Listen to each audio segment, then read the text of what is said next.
On July 20th, 1969, Neil Armstrong took humanity's first steps on the moon. Or did he? What if I told you that one of the greatest achievements in human history might have been filmed on a movie set? Today, we're diving deep into one of the most persistent conspiracy theories of all time, the moon landing hoax. I'm going to show you the evidence that conspiracy theorists claim proves we never left Earth, and you can decide for yourself what to believe. The moon landing conspiracy theory didn't start immediately after Apollo 11.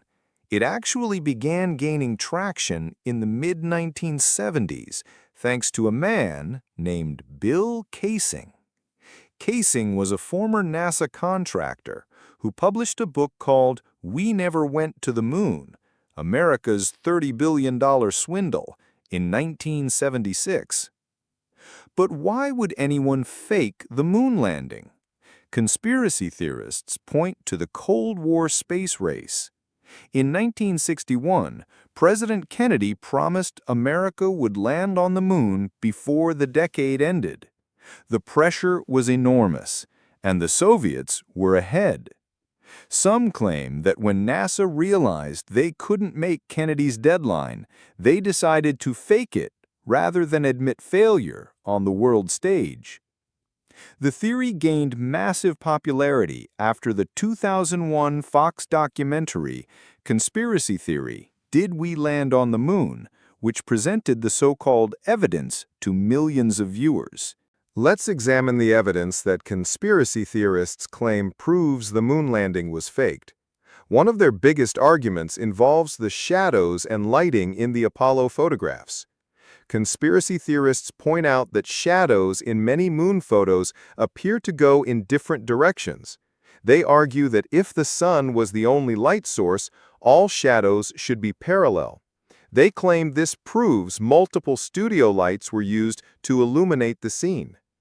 They also question why astronauts in shadowed areas are still clearly visible. On the moon, they argue, without an atmosphere to scatter light, anything in shadow should be completely black. Yet we can see details in the astronauts' suits even when they're not in direct sunlight. Another lighting anomaly they point to is the famous photo of Buzz Aldrin, where you can clearly see Neil Armstrong reflected in his helmet visor. Conspiracy theorists ask, if Armstrong is taking the picture, how is he being lit up so perfectly for the reflection? Perhaps the most famous piece of evidence is the waving American flag. Conspiracy theorists love to point out that the flag appears to be waving in the breeze, but there's no atmosphere on the moon, so there should be no wind. They also question the lack of stars in any of the photographs. If they were really on the moon, shouldn't the night sky be filled with brilliant stars clearly visible without atmospheric interference? Another oddity they highlight is the letter C that appears to be carved into a rock in one of the Apollo 16 photographs. Conspiracy theorists claim this is a prop marker, like those used in movie productions to position props correctly. And then there's the missing blast crater.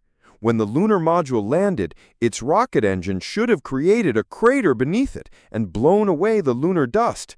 Yet in the photos, the module appears to be sitting on undisturbed surface, with the landing pads clearly visible. Conspiracy theorists also question whether 1960s technology was advanced enough to accomplish such a feat. The computer that guided Apollo 11 had less processing power than a modern calculator. How could such primitive technology navigate 240,000 miles through space with pinpoint accuracy? But perhaps their strongest argument involves the Van Allen radiation belts, zones of intense radiation surrounding Earth. These belts contain charged particles that can be lethal to humans. Conspiracy theorists argue that passing through these belts would have killed or severely injured the astronauts, or at minimum caused serious radiation sickness. They also point to the fact that no human has traveled beyond low Earth orbit since Apollo 17 in 1972. If we could do it then, why haven't we returned? Why did we abandon such incredible technology? Some suggest it's because the technology never actually existed. Now, NASA and scientists have provided explanations for every single piece of evidence presented by conspiracy theorists. The shadow issue? They explain that the moon's surface is uneven and light reflects off the lunar surface itself, creating secondary illumination. The shadows aren't actually parallel when you account for the terrain and perspective. The waving flag? It only appears to wave because the astronauts were manipulating the flagpole, and in the vacuum of space, the fabric holds its position longer without air resistance to dampen the movement. No stars in the photos? The camera exposures were set for the bright lunar surface and spacesuits. Stars were simply too faint to register on film with those settings. The same reason you can't see stars in photos taken during the day on Earth. The Van Allen radiation belts? NASA calculated the trajectory to minimize exposure, and the astronauts passed through the thinnest parts quickly enough to avoid lethal doses. And perhaps most convincingly, the Soviets, America's greatest rival, tracked the missions and confirmed the landings. If anyone had reason to expose a fake moon landing, it would have been them. In recent years, we've gotten perhaps the most definitive proof that the moon landings were real. The Lunar Reconnaissance Orbiter has photographed the Apollo landing sites from orbit, clearly showing the lunar modules, equipment, and even the astronauts' footpaths still preserved in the lunar dust after more than 50 years. Japan's Selene probe and India's Chandrayaan-1 have also confirmed evidence of the Apollo missions. China's Chang'e missions have validated the lunar samples and data collected by Apollo astronauts. But here's the thing about conspiracy theories. They're remarkably persistent because they tap into deeper anxieties about trust in government and institutions.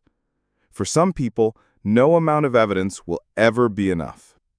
The moon landing conspiracy theory continues to thrive on social media, passed down to new generations who didn't witness the original achievement.